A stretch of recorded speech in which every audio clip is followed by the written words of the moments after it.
तीन बहनों की लालची भाभी। करिश्मा, रेशमा और मनीषा तीन बहनें हैं। उनका एक भाई भी है, मयंक। मयंक अपनी बहनों को बहुत प्यार करता है, लेकिन मयंक की पत्नी सविता इस मामले में मयंक से बिल्कुल ही अलग है। वो अपनी ननदों का जितना बुरा कर सकती है उतना बुरा करती ही रहती है और अपनी ननदों पर हुक्म भी चलाती है। करिश्मा, करिश्मा, तुमने अभी तक नाश्ता नहीं बनाया? तुम्हारे भैया को ऑफिस जाने में देर हो रही है। हाँ भाभी, बस अभी बनाती हूँ। करिश्मा, तुम ये ढीलापन छोड़ दो। कल को पराए घर जाना है। वहाँ अगर तुम इस तरह से काम करोगी तो लोग क्या कहेंगे कि माँ ने और भाभी ने कुछ सिखाया नहीं। और तुम्हारी दोनों बहनें कहाँ हैं? अब रेशमा मार्केट गई है और मनीषा सो रही है। क्या? सुबह के 8 बज रहे हैं और ये महारानी अभी भी सो रही है? ये कहते हुए सविता अपनी सास दुर्गा देवी के पास जाती है। माँ जी, देख रही हो अपनी बेटियों के तौर तरीके? क्या हुआ बहू, सुबह सुबह क्या कर दिया मेरी बेटियों ने? अरे एक तो अभी अभी उठकर किचन में गई है, दूसरी सुबह सुबह बाहर चली गई और तीसरी अभी तक सो रही है। क्या करूं मैं इन तीनों का, मैं तो परेशान हो गई हूँ। जा जाकर उठा उसे और रेशमा से मैं बात करती हूँ। सविता सीधा मनीषा के कमरे में जाती है और उससे कहती है, महारानी जल्दी उठो, सूरज सर पर आ गया है। भाभी थोड़ी देर और सोने दो ना, मैं रात को लेट सोई थी।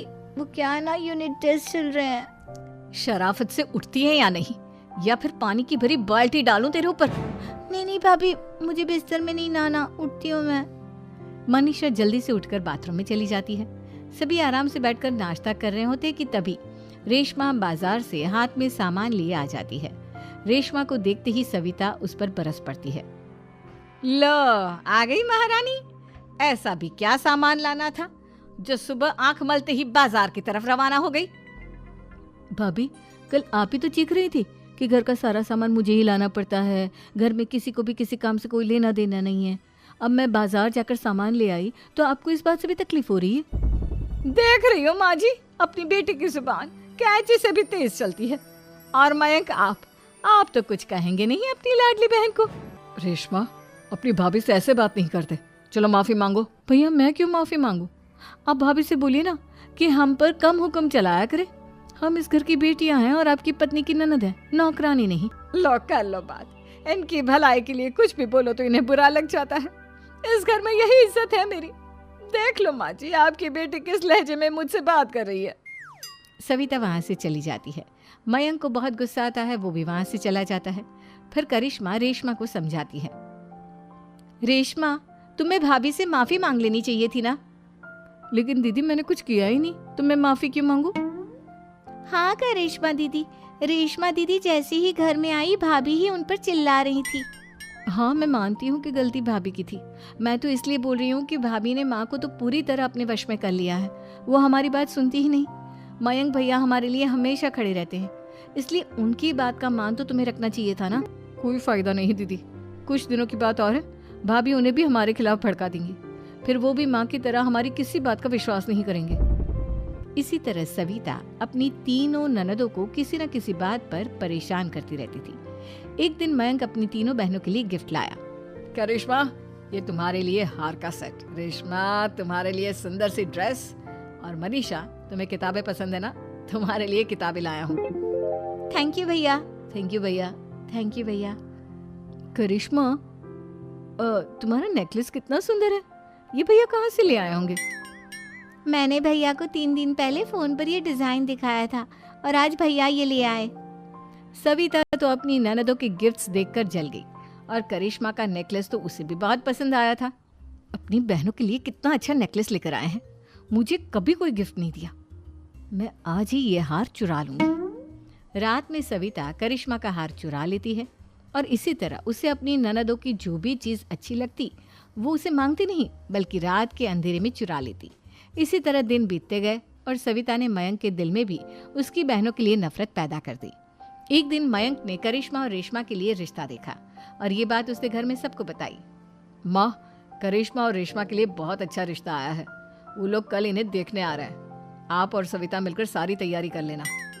ये सुनकर करिश्मा और रेशमा खुश हो जाती हैं, लेकिन सविता सोचती है, अगर इन दोनों बहनों की शादी हो गई तो घर और बाहर का काम कौन करेगा? मनीषा तो एक नंबर की कामचोर है, उससे तो किसी बात की उम्मीद लगाना ही बेकार है। मुझे इस शादी को रोकना होगा। अगले दिन सभी लड़के वालों के स्वागत की तैयारी करने में लगे होते हैं। तभी मयंक अपनी बहनों से आकर कहता है, तैयार हो गई तुम दोनों? देखो दोनों लड़के बहुत अच्छे हैं, मैं कोई कसर नहीं छोड़ना चाहता, इसलिए तुम उनके सामने अच्छे से बिहेव करना और अपनी भाभी से लड़ने मत लग जाना। करिश्मा, तुम वो नेकलेस पहन लो ना जो मैं तुम्हारे लिए लाया था। भैया मैं बहुत देर से वो नेकलेस ढूंढ रही हूँ, लेकिन मुझे मिल ही नहीं रहा। क्या तुमने नेकलेस खो दिया? तुम्हें पता भी है वो कितना महंगा था? तुम कोई काम ढंग से नहीं कर सकती। मयंक गुस्से में वहां से चला जाता है। थोड़ी देर बाद लड़के वाले भी आ जाते हैं। वो दोनों बहनों को पसंद कर लेते हैं और रिश्ता पक्का हो जाता है। लेकिन सविता के दिमाग में तो कुछ और ही खिचड़ी पक रही थी।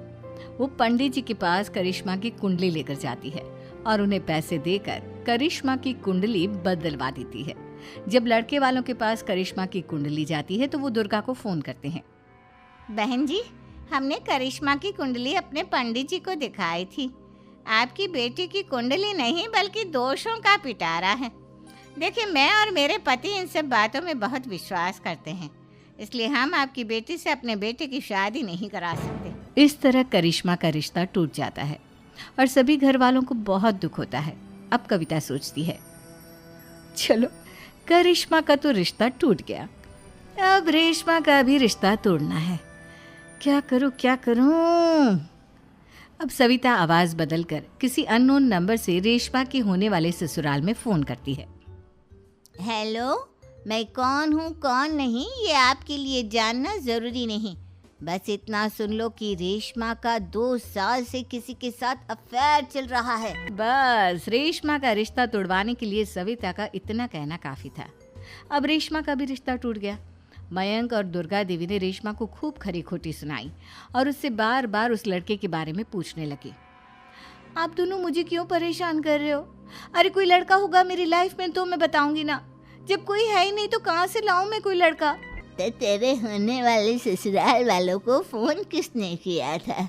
माँ मैं नहीं जानती किसने फोन किया था, मैं सच कह रही हूँ। मैं तो पहले ही कह रही थी इसकी लगाम खींच कर रखो, लेकिन मेरी सुनता ही कौन है। आप चुप रहिए भाभी, ये सब आपका ही किया धरा है। अब तीनों बहनों को विश्वास हो जाता है कि ये सब उनकी भाभी ही कर रही है। तीनों बहनें अपनी भाभी को सबक सिखाने के लिए एक वकील कर लेती है और घर में हिस्सा मांगना। देखो भैया, माँ बाप की जायदाद में जितना बेटों का हक होता है उतना ही बेटियों का, इसलिए इस घर के 4 हिस्से होंगे और हमें अपना हिस्सा चाहिए। मैंने तुम्हारे लिए क्या क्या नहीं किया और तुम इस घर में हिस्सा मांग रही हो?